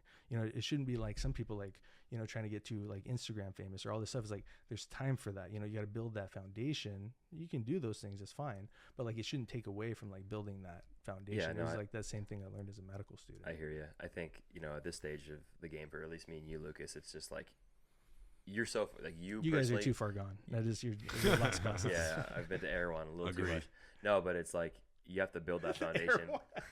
You have to build that foundation like strongly and to have all the fundamentals before you can start like doing all the like worrying about everything else about like your public perception and things like. You have to know the anatomy. You have to know like how to indicate people before you can start doing the next thing. Because unless you're confident in that, nothing else really matters. Like your social media presence or no one's gonna listen to you if you generally like don't know what the hell's going on. What was crazy, if you ask me, like what was the biggest change between clinic and OR from like training and like practice, is clinic. Clinic has been the biggest beast of a weird like amorphous creature from like feeling like you're in training and you're just like, I can't wait to be done for the day. Just like getting through this attendings clinic is the worst thing in my life right now. Can neither confirm nor deny. I've yeah, ever had it's like those at least 40% of the time, and you're just like, I'm not learning anything. You're just get me the fuck out of here. But like, there's value. Okay, let's find value. But like, there it goes from that clinic experience to like starting like, oh, I'm gonna be this nice doctor, and I'm gonna be so and so. So you're putting on this face. You got this like nice clean coat, and then you're just starting to get, just get busy, and then you get so busy, that you're just like, oh my God, I have to do all these work, all these like notes, and it's just like, you start getting overwhelmed, and then you're just like, I hate all of these people. Like all these people are just causing all these problems for me. I have to go to clinic. I hate clinic.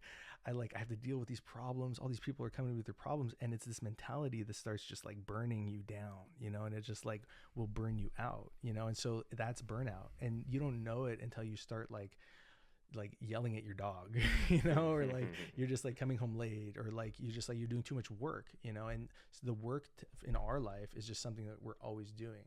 It was like getting to that next level. And so like when you become an attending, you're just like, what is that next level? It always becomes like the next thing. Okay. Become like division chair and chief, all these things. So, you have to understand like what your personal goals are, because there's no ceiling.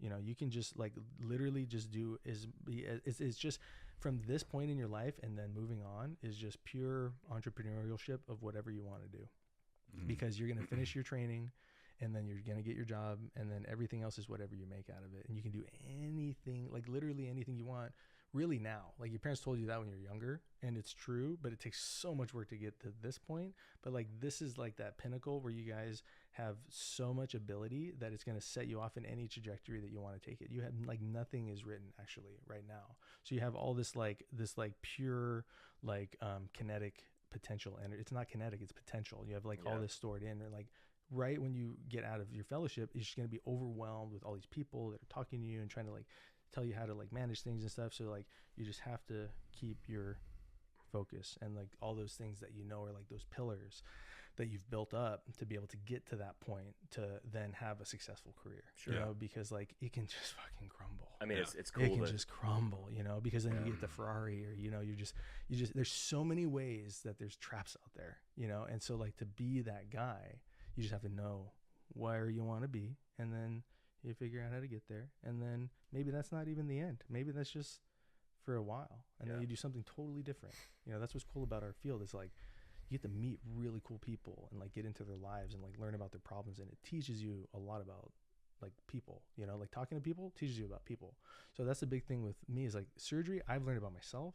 Clinic, I've learned like about a lot of other people, like about a lot more about life, and like how other people, like what other people are into. And that's what got me interested in the podcast. It was like literally talking to people, and it was kind of like how I was looking at talking to people. I started to just really enjoy clinic. I was just like getting into their interest. Like, how can I offer my skill to help this person? All these problems are not mine. They just showed up to my office. But if I'm looking at it in a way that like I have something that I can help this person with, then it helps me, it helps them, and everybody's happy. And it's like, it's really a big mentality thing. And so then if you just like limit yourself, if you want to focus on quality, you just see less patients. If you want to churn patients and you want to still like do what I'm saying and really help a lot of people and just cut through numbers, you can do that too. There's people that do that. They're just, you see 40 patients instead of 30, 25, 30, so you're in total control. Don't ever forget, you guys are in complete control of all of those things. Mm-hmm. People will try to tell you different. You will feel different, like you're not in control, but you actually are. So don't forget that. Take time off if you need it, folks. Was that the biggest adjustment that you made then when you felt like you were getting burned out of clinic? You just dialed it down to the number of patients that you were able to see, and it got back to how it felt before? Well, I got a PA. The PA helped tremendously, but I had a trainer, and I had a trainer on my care, so that takes time. It takes months. And then to be able to have her actually helping me takes months, where it's offloading me. So really the fastest way to do that is to like realize what the problem is, and then to like back your schedule off a bit, and take random half days off, or have like random days off where you just completely off, like Thursday where you normally work, and then you just put it in 3 months and just take that day off, and then don't schedule anybody that day. And then when you get closer to that day, if you're like, I feel like I can work, or I have this add-on, you put it on, you just work. Or if you're like, oh great, I need a day off, you got it off. Like, these are little things that I never learned. And I've been going for like 5 years, just like, now it's 6 years. And it's like, you got to schedule vacations now. You can't just like, travel, take these trips, you just like you're teaching, you're doing this, but it's like, you really just need, it sounds cliche, but it's like, it's not just like not thinking about work. For me, I'm always thinking about work, because I'm always doing this stuff. I like it. It's not stressful, but the grind of all of the having to like, answer the calls or this or that, you start delegating a lot more, so like delegating responsibility is like to my PA has helped a lot, because I can just trust her to manage pretty much all of the issues, because I've trained her well now. And that takes so much off of my plate that I can then focus my attention on planning cases, on then giving high quality conversations to patients, being in a good mood, because I'm not overwhelmed and burnout, so it's like, that's where I will just say, no, like I can only do so much. And then you guys have to just wait to see me. If you want to wait, then I'll do it when I can, but I am only one person that can only do so much. And also, you can only do so many surgeries per year, and like see so many people. So like, hopefully something like this, at least like that part of it where I'm like explaining so much to people, like that can just kind of be learned. It's like watching the videos, like go watch the videos, learn the surgery ahead of time. The videos are there. So, there's a lot more content coming from me. I'm going to be putting a lot more on my YouTube channel. Surgical videos, I will put those up too. But it's, this is the whole process with the LA Shoulder Studios. It's going to be about, like knowledge and education regarding shoulder. Yeah, I mean, I think it's a great idea. This is just one of the formats. It's just talking about it. You know? Yep. But videos are super, super helpful. That's the only way I've learned since I've been in college. Nothing else is the worked. Most helpful, right? Oh, it's yeah. Like, I can't read. I mean, I can read. you can't read? This kid can't even read. Yeah, no, if I'm taking myself seriously and I need to do something, it's video based every time. Yeah, so what are the kids using these days for like learning? Is there any big changes in that with like video learning or like orthopedic? I know you guys use the what's that called, the Rock? Yeah, I don't know. If I really have to do something that is meaningful and I need to do it, it's I have to find a video. And usually, I mean, there's some websites. There's this thing called ViewMedi, not associated with the podcast, but essentially it's kind of turned into this. It's like surgical videos. Yeah, surgical video-based platform, and it's pretty heterogeneous. There's good and bad, and you have to sift through a lot of stuff, but you don't know which ones are like. Yeah, you don't know who's doing it, but I don't know. For example, there's a video on there, like if I have to do a hemi arthroplasty on trauma, I'm like, oh man, I need to watch a video of this real quick. There's some pretty good ones, and then you're like, oh, this is pretty detailed, and you do it. Super helpful. Yeah, and you watch it, the week before or the day before, and you do a ton of them in residency, and you're like, oh, this has actually been great. Who knows how many of these I'll do in real life, because I'm going into spine, but just building the framework to know what you're looking for, and then finding it, and then applying it to like your own hands and brain. That's been the most powerful. I still watch the Latarjet, the Gilles Walsh, Patty Latarjet video before I do Latarjet procedures. I'll watch it just to look at how he goes through the anatomy and little things I haven't seen before with Walsh. It's just one of the things, you watch that one video and then it's just all in your head. Mm-hmm. So I think, doing that with the glasses will be cool. I think from like your perspective as a resident, what would be the most helpful? Would it be like a general like database of everything where you just go through and you're like, oh, video on this procedure? Or would it be like, well, I don't have everything, but I have the shoulder with Dr. Stone and how he does his, and I'm working with him. So that's what I'm, so like, I don't know how useful these videos that I want to make for you guys, how useful that would be for like the general audience, but it might be. I think from a resident standpoint, watching you do something before you do it and before you're like expected to, participate in it actively is just it would take a lot of the stress out of it. It would take a lot of like the guesswork out of it. I don't know if like GoPro, hey, reverse, here's how I do it. And then you talk through it and then it's out there, distributed in some fashion. How valuable would that be? Yeah. I still get texts all the time for, hey, I hear you have a good stone reversed write up, and I've texted it to so many people, but just like watching it in person. Yeah, you could read, take 2 cobs and find the interval, and then small cob, big cob, blunt home in. But until you do it yourself and you see it done, for sure, and then you do it it's just a different ballgame. Now I'm for sure gonna make a video. Yeah, like I'm doing. Yeah. You should. I'm doing reverses I now. go back. I think it's useful for patients too, because it's like, hey, if you want to watch what your surgery you're having, you should watch it. Like. And what did you say to me? What? I felt your nerve. I felt your insides. Yeah, you were like, I felt your. Yeah, we were doing it. And you were like, yeah, you sweep your finger under the conjoint tendon here, and you feel the axillary nerve, and then you turn to me and you were like, I felt your axillary nerve. And I was like, chills up the spine. This is weird. I was like, okay, I'm gonna scrub out.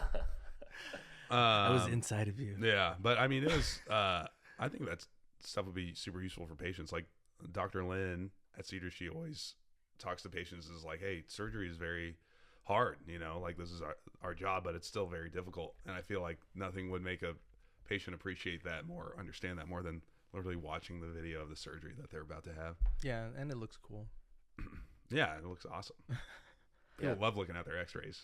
Yeah, the one thing I was having a problem with was having the lights on, because I can record, but then it looks better with the lights off of the wound. So I just have to do it might take a while to get through it. Yeah. But I may have to like talk to the patient and say, hey, your surgery might take twice as long because I'm going to record a bunch of video. Is that okay with you? Yeah, sure, they're going to be like, no, that's tough. Definitely not. It's tough. Just all about how you. We're going to sprinkle extra Vanco powder. That's how you think about it. Yeah. It's a learning case. I feel like the advancement of education and like just medicine in general comes from like that kind of stuff. Like someone has to, like, there has to be a learning case. There has to be like a, hey, me filming this is going to, rocket launch like every person that comes through my rotations like ability to do this. Right. Yeah. Right. Yeah. And then you hit the ground running. And then you can focus more on the details rather than just like, all right, this is exactly. Personally, now let me grab the brown. Like on the weekends, like I will watch YouTube videos of like how to do a lumbar microdisc, like because there are people that put it out there, and it's like, oh, okay, and like it's just gonna make you a little better at that. The details of it. You could read it in a textbook. You could hear a write up, this, that, until you're like under the scope or seeing things and dealing with it with your own hands, and like. It's just a different ball game. So I think that's huge. That's how I learn. Yeah, I like the videos, but like you can just put them on YouTube, Totally. Yeah. They're on YouTube. Most of them are on YouTube. Yeah. Yeah, ViewMedi, but it's like once you have the content, you just kind of put it out there. Yeah, no, I think ViewMedi is like just a generic source. I don't even know how updated it is because the videos I watch from there are from like 2004. I've been making sling videos for patients, like because I get a lot of questions on that. So I'm like showing how to take a sling on and off. And I've been like putting little videos of that so they can just watch me. Yeah. So that's one thing I'm doing. It's like I'm just trying to avoid questions. Like, hey, just anything that I'm like, hey, just go watch my video on that. I'm like, just make a video on that. Well, also it's like how much do people really retain when you're just like in a busy clinic and you go through everything? You can go refer to it at home. You're like, hang on, let me watch that video. Or you're I'm doing it right now. Yeah. Or you're in the ER and somebody's mom fell and had a hip fracture and they're just running through their entire lives change. They're thinking about where's my mom going to live now and everything. And meanwhile, it's an IT, you deal with them all the time. You're like, yeah, this is what's going to happen. This is the stuff. But, their whole life has changed. And so if you had, like a video or like a business card that was like, hey, just watch this video, like I'm still going to talk to you about it. I'm not going to not answer your questions, but also watch this video because you're not going to, you're going through something right now. Like once I leave this room and you're not like, your head's not spinning, maybe this 10-minute Yeah, video like this will is help you digest. Right, like this is They did expectations that. and what They it looks did like. that. There was a JBJS article actually. I think it was like 6 or 7 years ago. No, it's on our in-service test. You know this one? It's basically just like They showed him a video. the right? process of like informed consent. Yeah, Or that's like what it was. Some sort of they video. retained it so much more if they Yeah, watched a it's- little video. I mean, it makes sense. Yeah, It totally made sense. It makes sense to me. Yeah. totally. I've been to I the think doctor 100 I think it's a times. common sense thing, honestly. That I mean, just having this conversation, I'm like, man, I should do that. You know, Yeah. like for X common fractures, just be like, this is what it's gonna look Dude, like. but that's what I'm saying is like, there's not a lot of stuff out there. Yeah. And so when I started practice, I was trying to find stuff. Then it's like, it's got somebody's name on it or, you can make modifications, but it's just like pretty much like handouts. There's like, if you just Right. read something, it's kind of like, first of all, I don't want to read it. Second of all, like, I'm not going to remember it. Third of all, You're gonna lose it. this is way too long and I'm going to lose it. And so I'm just not going to read it. Yeah. So then if you have a video, like how to access it too. That's the other thing is like, I have so much stuff. I'm like, where did I leave that on my computer? Yeah. How do I access that? So I've just been using notes. I Yeah. pretty much use notes and I put links in my notes and I just have like these folders, like Yeah. all my podcast stuff or like work stuff, but that's been helping me just stay a little more organized. But with like YouTube stuff, you just like follow them, just like Yeah. my channel, subscribe on YouTube, LA Shoulder Podcast. But you can just like subscribe and then like every time there's new stuff coming out, it like comes right into your feed. So it helps you Yeah, stay organized, exactly. I guess. I mean, at Cedars, they have the arthroplasty stuff completely streamlined, and they have. What are they doing for that? I mean, they have the pamphlets, they have the classes that people go to. Teaching classes, they go in person. Yeah, right? or they're virtual or whatever, where it's like, this is what to expect from your total hip replacement. I feel like if you just do that, and probably this stuff exists. And like people are there, they're like raising their hand. They're like, when can I have sex? When can I sleep on Yeah, my or side? when can I drive? And all this stuff that's like, they're the same questions that get asked by Right. different people, but they're important questions to ask. And everybody wants to know. And easy to forget, too. Yeah. Mm-hmm. Watch a video. Exactly. I mean, yeah. Like This podcast brought to you by Videos. Get them at your local video store. Yeah. They don't have those anymore. So Blockbuster. it's all online. Do you know what Blockbuster is? Oh yeah. Of course, man. 99 cent video every store. Friday night of elementary school. Not that young. Blockbuster was like $5 videos. You're like, I don't want to rent it for 5 days. $6 is too much. I just wanted 99 cents for one night. And Yeah. I'm gonna send it home tomorrow after I rewind it.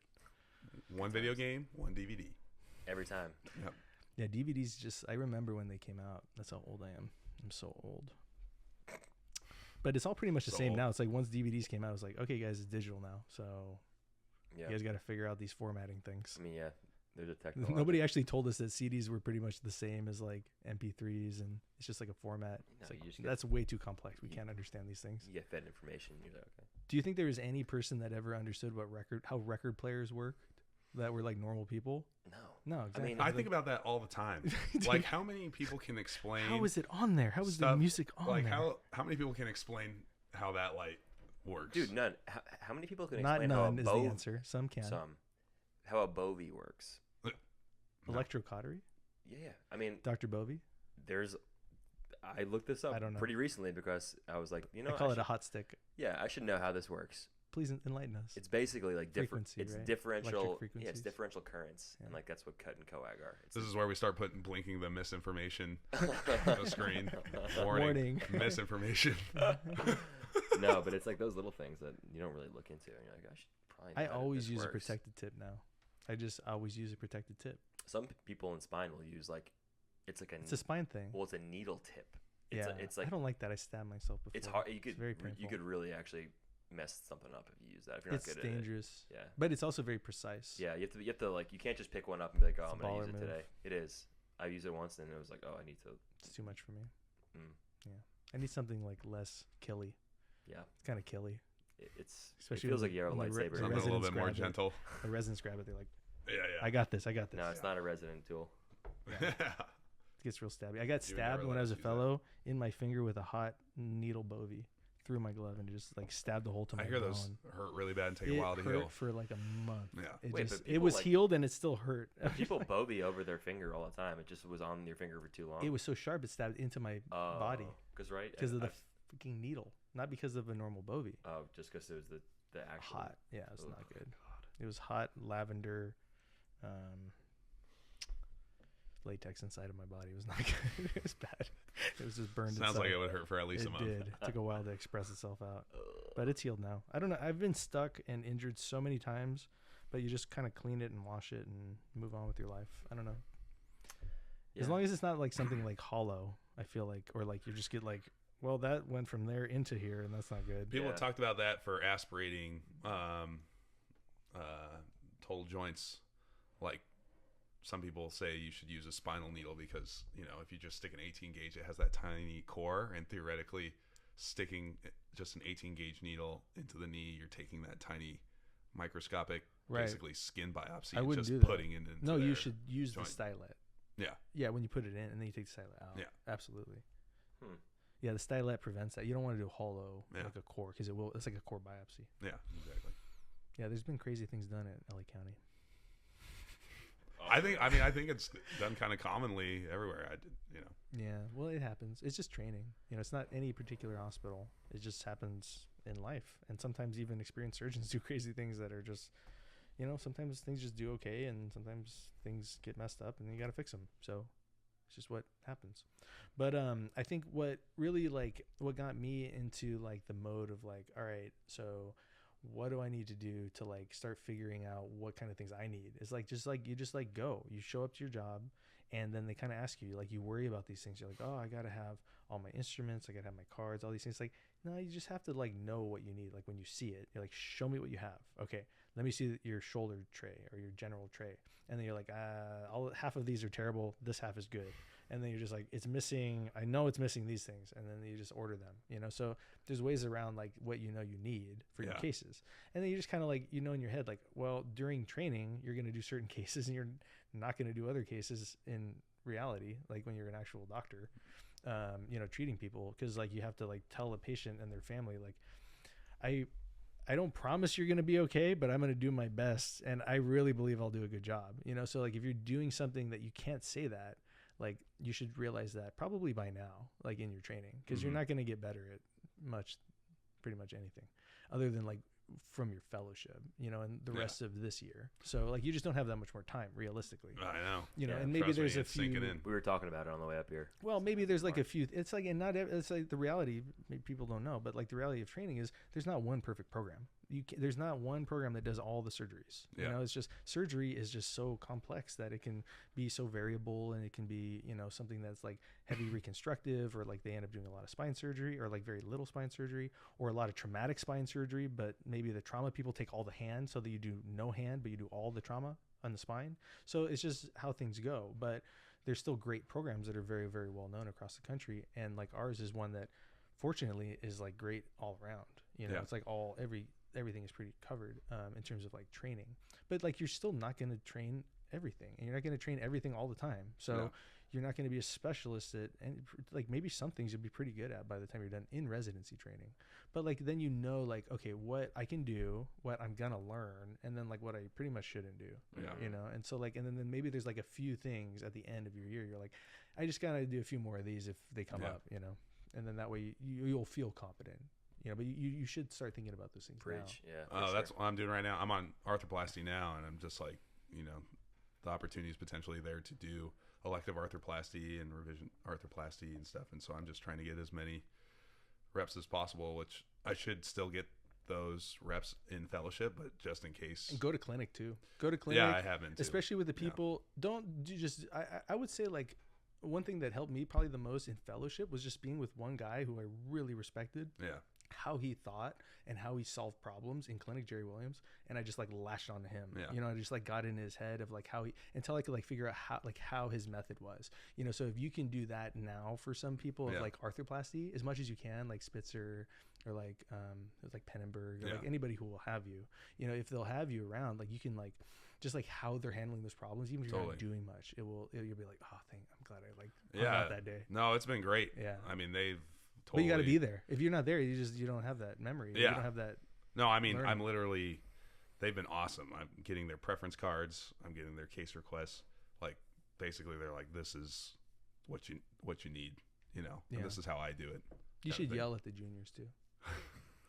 Lucas does. Good. No, I don't. Definitely do that. I'm very nice. Somebody needs to. I'm nice. That's fine. Who's mean though? Is anybody mean? There should be. Somebody should be mean. No. He's the meanest. We're like good. I'm not mean. Me and Lucas are good You're cop, nice. bad cop, but we're both good and bad. You're kind of like the disappointed uncle. You're just kind of like and they're just like. I'm not like, oh, I'm mad at you. I'm like, hey, this is how I messed up. So, try not to do you've this. messed everything up. Literally. So you're like, hey, let me show you Like, how I screwed that up. literally, that's what I did. That's why you're so great. Well, yeah. Like, That's hey, how I man, I was did too. it this way. It didn't work. You should probably not do it this way. Yeah, you're probably the best ever, Lucas. I think you're the best ever. I agree. It's definitely false. I think you're the best. Definitely not. There's been others who have been great, but you're here, and so you're the best. Yeah, You're exactly. the best ever. Yeah, exactly. Finkel's I'm here. great too. Next week's he's a guest will be strong the argument. best ever. It'll just be whoever's on. Next week we'll see who shows up. Christy Blau. Best ever. Chrissy would be great to have on because he had a neck injury, right? Yeah, and he's an Ohio State Hall of Fame volleyball But player. he's so quiet. He'd just be like, he wouldn't talk. No, he would talk. He wouldn't talk at all. He would get, you just got to get him talking about say, them. say something. He's going into sports. We'll call him on the No, way I'm gonna out have. here. Of course, I'm gonna have Chrissy. You on. should He'd definitely be have awesome. Christy on. He'd be great. Yeah. I love Chrissy. Chrissy is actually the best, but you don't Yeah. gotta say it because he knows. Everybody knows he's the best. But he's extremely humble about it too. He's very he humble about legit it. gets mad at us for like telling people about the Ohio State Hall of Fame thing. We're like, dude, that is coolest thing news ever. that deserves to be spread. He just like he's so interesting. He's a very interesting guy. Yeah. I like him a lot. Yeah. Like, but even in surgery, like sometimes I'm just like listening to him. I'm like, should I be listening to him or should I be telling him? I'm not sure. I'm Yeah, gonna listen to him. I know. God damn it, Chrissy! Now it's fucked up.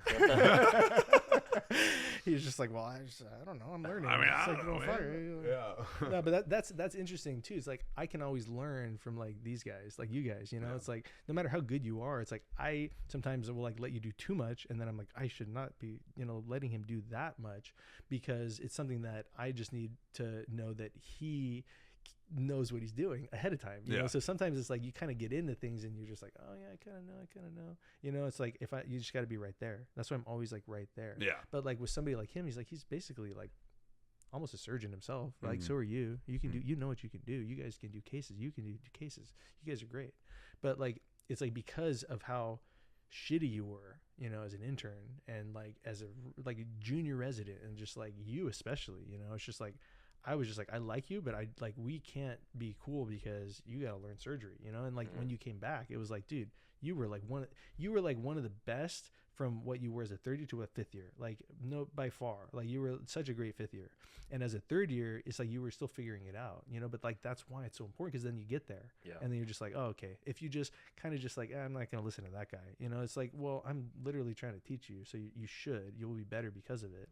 And there's just like so many people like that. Like most people really just want you to get better there.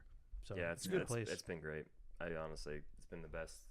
It's been the best 5 years ever. I couldn't imagine it anywhere else. Well, hopefully you can come back. We'll see. Yeah, we'll see. I'll talk to Paymont. He's an East Coast guy. So where did you guys how did you decide to come to LA for training? Why did you come? I mean, honestly, that program? when I was But like, why LA? I mean, Cedars is great, but why did you come to LA? I mean, when I did a I here because I lived with a guy in college who was an ortho resident, or actually he's a fellow now, sports fellow at Pittsburgh, and he told me about Cedars, and he was like, "You should check it out." Never set a foot in California before I went. My first sub-I didn't really know anything about anything, especially what I was looking for, and like I was mentioning, I like met Paymont. I was like, "This guy's." It gets better than this guy, and then I knew Moon. Moon was my guy. Yeah, that's how I got. I mean, like, truthfully, cool as shit. all the guys, like the residents, like I couldn't imagine being at a place that was better than there. And then I did my other sub-Is; they were great, but like I was always sort of just attracted, like drawn subconsciously back to here, and luckily, it worked out. But yeah, then COVID happened and everything got screwed up. Yeah, pretty much. But I mean, you're like, man, why am I in LA? I can't do it would have been anything. better. But that's finally, just this year, we can do stuff now. That's how it happened, though, and it was. It was awesome. And don't regret it at all. Where's home? New Jersey. So you might go back. I'll probably go back. You can probably go back. Yeah. New but Jersey, we'll you can make a good life out there. I think so. You should run a podcast anywhere. You could. Yeah. I don't like saying no to anything anymore, honestly. I kind of just keep all doors open all the time. Yeah? And You like open doors? You like to keep your doors wide open? I like to Don't say no to anything. Nothing. Anything. Nothing, right? within reason. I mean, I just think, it's you're just too young to just like flat out tell somebody I'm not interested in that, or I don't want to take that job opportunity, or I'm not interested in living that place, because you don't know. I didn't know I was going to live in LA. Well, I'm a New Jersey boy. never set foot out here, and now I couldn't imagine not living here. So I'm going to ask you both this question. So take away orthopedic surgery. Now you're in your practice. You're a competent spine surgeon. Let's say you've achieved all of these goals. So what's next for Ryan Finkel outside of surgery? Let's say you've hit those surgical goals of your career. What other any other things, like, you know, family? Is it you know, is it political? I mean, I haven't. I just more had personal goals. just had a kid, so or just hanging out, getting fat, enjoying life. After having Bigger pool. After having my first kid, I cannot imagine like that not being the most important thing to me, no matter where I was or what I was doing. So I would say, you know, competent spine surgeon, safe, good, obviously super important, but family man, and basically being like a good husband. Probably number So two. family stuff. Yeah, I would say family stuff. So getting fat, basically. Yeah. Even though Lucas? getting fat would be tough. I have never been fat. You gonna keep working out? Always. Yeah? Yeah. Once your nerve thing goes away, Oh, it's back. I'm already benching again. you good? I just put up. Yeah, You're looking thick. I'm looking. Oh, it's the creatine. It's a It's a great team. He's retaining all that you're water weight. juicing? Yeah. Yeah, you got that water weight on. I'm at. This is like the most athletically dialed I've been since college. You right look now. good. You should do modeling now, before. Don't say no to anything, right? Yeah. We got the studio here, LA Shoulder Studios. We can Put you use to the it. test right now. Yeah, we can do it. All right. I'm gonna need some sling models. So what's next for Lucas? I mean, ditto, honestly. I have a young son, family. I haven't lived in the same state as my brother since I was 18 years old. So my focus is just on being very good at my job, taking great care of patients, and whenever I can, spending as much time as I can with my family, taking advantage of all of my brother's hobbies so that I can get a few of my own, all the hunting and fishing and everything. Fishing, hunting. I do both. I fish, I hunt, I kill. Yeah. Pretty much those. All that stuff. But I mean, as far as the orthopedic stuff, I think trauma's cool because it's all surgery is like application of very similar principles. But I always kind of envision myself like teaching at AO Basic or this kind of thing. Like even if I'm not It's like explicitly education. teaching residents, I really get fired up about stuff at like AO Basic and whatnot. Like I thought it was an awesome experience. The guy who runs the orthopedic trauma Instagram was my AO Basic Who was that? teacher, Githens, Mike Githens at Harborview. Hour. Yeah, we were in the same table, dude. Sorry. But yeah, I mean, literally, remember we were always like the last to finish at our table. We were like, dang, we stink. Just messing around with everything. No, but he was like, we would get like the general instruction, and then he would be like, all right, guys, before we start messing with the sawbones and whatever, like, let me just take a few seconds to like explain the principles of how like a DHS works. And it was awesome.